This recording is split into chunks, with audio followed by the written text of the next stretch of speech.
Hello ನಮಸ್ಕಾರ ಸ್ನೇಹಿತರೆ, ನಾನು ಮಂಗಳೂರು ಸ್ಪೆಷಲ್ ಬಾಳೆಕಾಯಿ ರೆಸಿಪಿ ಮಾಡ್ತಾ ಇದ್ದೇನೆ.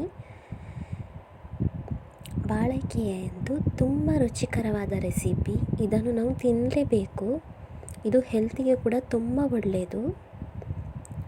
ನಾನು 6 ಬಾಳೆಕಾಯಿಯನ್ನು ತಗೊಂಡಿದ್ದೇನೆ. ಇದನ್ನು ಹೇಗೆ ಕಟ್ ಮಾಡ್ತೇನೆ ಅಂತ ನೋಡಿ. ಇದನ್ನು ಹೇಗೆ ಮಾಡೋದು, ಜಾಸ್ತಿ ಇದು ಮಾಡಿ ತೆಗಿಲಿಕ್ಕಿಲ್ಲ. ಅದರ ಸಿಪ್ಪೆಯನ್ನು ಹೀಗೆ ಹಿಡಿದು ಸುಲಿಯುವುದಷ್ಟೇ. ತುಂಬ ಕಷ್ಟ ಕೂಡ ಇಲ್ಲ ಇದು. ನಾವು ಬಾಳೆಕಾಯಿ ವರ್ಷಕ್ಕೊಮ್ಮೆ ಆದರೂ ತಿನ್ನಬೇಕು, ಇಲ್ಲದ್ರೆ ಒಂದು ತಿಂಗಳಿಗೊಮ್ಮೆ ಆದರೂ ತಿನ್ನಬೇಕು. ಯಾಕಂದರೆ ಹೊಟ್ಟೆಯಲ್ಲಿ ಏನಾದರೂ ಕೂದಲೆಲ್ಲ ಹೋಗಿದ್ದರೆ ಇದನ್ನು ತಿನ್ನೋದ್ರಿಂದ ತುಂಬ ಕ್ಲೀನ್ ಆಗ್ತದಂತ ಹಿರಿಯರು ಹೇಳ್ತಾನೆ. ಅಂದರೆ ನಮ್ಮದು ಅಜ್ಜ ಅಜ್ಜಿ ಅದೆಲ್ಲ ಕಾಲದವರು ಹೇಳ್ತಾರೆ. ನಿಜ ಆಗಿರ್ಬೋದು. ನೋಡಿ, ನಾನಿವತ್ತು ಬಾಳೆಕಾಯಿ ರೆಸಿಪಿ ಹೇಗೆ ಮಾಡ್ತೇನಂತ ಫುಲ್ ವಿಡಿಯೋ ನೋಡಿ, ಸ್ಕಿಪ್ ಮಾಡದೆ ನೋಡಿ. ಬಾಳೆಕಾಯನ್ನು ಹೀಗೆ ಕಟ್ ಮಾಡೋದು. ಕಟ್ ಮಾಡಿ ನಾನು ಒಂದು ಪಾತ್ರೆಯಲ್ಲಿ ನೀರು ತಗೊಂಡಿದ್ದೇನೆ, ಅದಕ್ಕೆ ಹಾಕೋದು.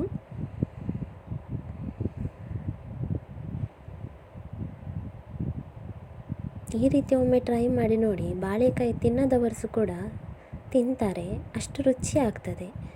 ನೋಡಿ, ನಾನು ಎಲ್ಲ ಕ್ಲೀನ್ ಮಾಡಿ ಕಟ್ ಮಾಡಿ ನೀರಲ್ಲಿ ಹಾಕಿದ್ದೇನೆ. ಇದು ನಾನು ಹೇಗೆ ಮಾಡ್ತೇನಂತ, ಯಾವೆಲ್ಲ ಇಂಗ್ರೀಡಿಯೆಂಟ್ಸನ್ನು ತೊಗೊಳ್ತೇನಂತ ನೋಡಿ. ಒಂದು 8ರಿಂದ 10 ಬ್ಯಾಡಗಿ ಮೆಣಸು, 3 ಸ್ಪೂನಷ್ಟು ಕೊತ್ತಂಬರಿ, 2 ಸ್ಪೂನಷ್ಟು ಜೀರಿಗೆ, ಸ್ವಲ್ಪ ಸಾಸಿವೆ ತಗೊಂಡಿದ್ದೇನೆ.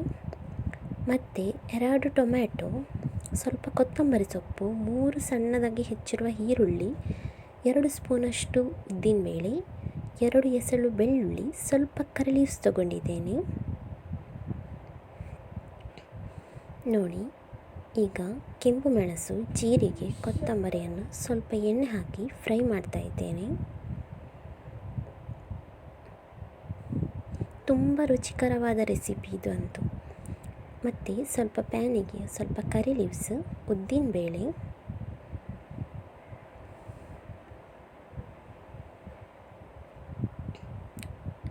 ಈರುಳ್ಳಿ ಸ್ವಲ್ಪ,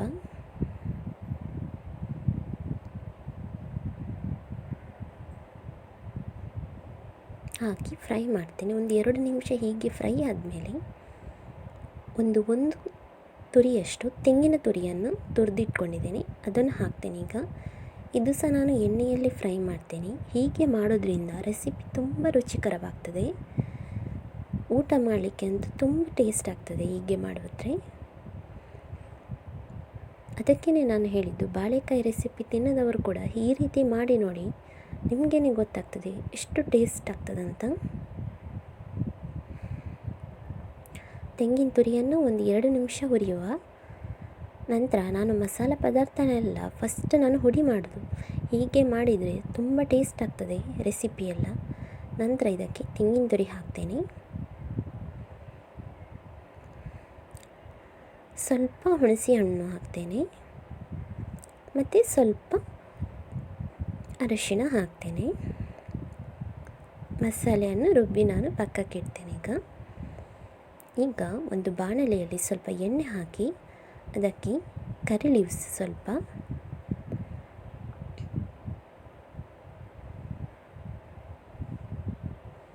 ಸಾಸಿವೆ, ಮತ್ತು ಒಂದು ಈರುಳ್ಳಿ,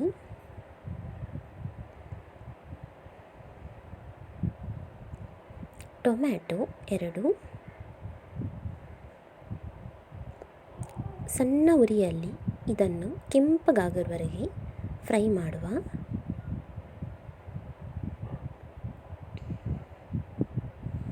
ಈ ರೀತಿಯೆಲ್ಲ ಮಾಡಿದರೆ ಬಾಳೆಕಾಯಿ ರೆಸಿಪಿ ತಿನ್ನದವರು ಕೂಡ ಬೆರಳು ನಕ್ಕಿ ಚಪ್ಪರಿಸಿ ತಿಂತಾರೆ, ಅಷ್ಟು ಟೇಸ್ಟ್ ಆಗ್ತದೆ. ಈಗ ಕೆಂಪಗಾಗುವವರೆಗೆ ಫ್ರೈ ಮಾಡುವ. ಇದಕ್ಕೆ ಬೇಯಿಸಿದಂತಹ ಒಂದು 2 ವಿಸಿಲ್ ತೆಗೆದಂತಹ ತೊಗರಿಬೇಳೆ ಹಾಕ್ತಾ ಇದ್ದೇನೆ. ತೊಗರಿಬೇಳೆ ಯಾಕೆ ಹಾಕೋದ್ರಂದರೆ ರುಚಿ ಸಹ ಟೇಸ್ಟ್ ಬೊಂಬಾಟಾಗ್ತದೆ, ಮತ್ತು ಗ್ರೇವಿ ಥರ ಒಂದು ಸ್ವಲ್ಪ ದಪ್ಪಗಾಗ್ತದೆ, ಇಲ್ಲಾಂದರೆ ತೆಳುವಾಗಿರ್ತದಲ್ಲ. ನೋಡಿ, ಈಗ ರುಬ್ಬಿದಂಥ ಮಸಾಲೆಯನ್ನು ಹಾಕ್ತಾ ಇದ್ದೇನೆ. ನಂತರ ಇದಕ್ಕೆ ತೊಗರಿಬೇಳೆ 2 ವಿಸಲ್ ಕೂಗಿಸಿದ್ದು ಅದನ್ನು ಹಾಕ್ತೇನೆ. ತುಂಬ ತೆಳುವಾಗಿ ಮಾಡೋದು ಬೇಡ. ನಾನೀಗ ಬಾಳೆಕಾಯಿಯನ್ನು ಯಾವಾಗ ಹಾಕ್ತೇನಂತ ನೋಡಿ ನೀವೇ. ಜಾಸ್ತಿ ಬಾಳೆಕಾಯಿಯನ್ನು ಬೇಯಿಸಲಿಕ್ಕಿಲ್ಲ. ನಾನು ರುಚಿಗೆ ತಕ್ಕಷ್ಟು ಉಪ್ಪು ಹಾಕಿದೆ. ಇದು ಸ್ವಲ್ಪ ಕುದಿ ಬರಲಿ.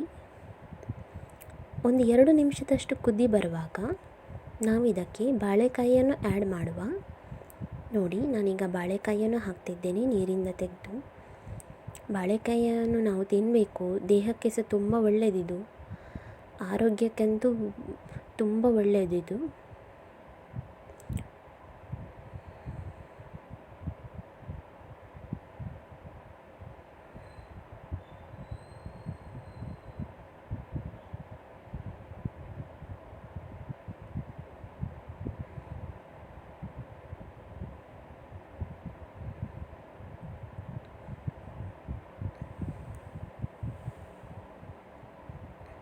ತುಂಬ ತೆಳು ಮಾಡಲಿಲ್ಲ, ಗಟ್ಟಿಯಾಗಿ ಇರಲಿ. ಇದೀಗ ಬಾಳೆಕಾಯಿ ಹಾಕಿದ್ದೇನಲ್ಲ, ಇದು ಬಾಳೆಕಾಯಿ ರುಬ್ಬಿದಂಥ ಮಸಾಲೆಯಲ್ಲೇ ನಾವು ಬೇಯಲಿಕ್ಕೆ ಬಿಡಬೇಕು.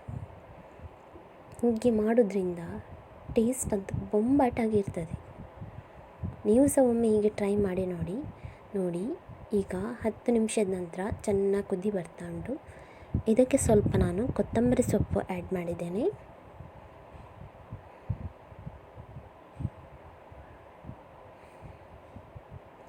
ನೋಡಿ, ಬಾಳೆಕಾಯಿ ಗ್ರೇವಿ ತುಂಬ ರುಚಿಕರವಾಗಿದೆ.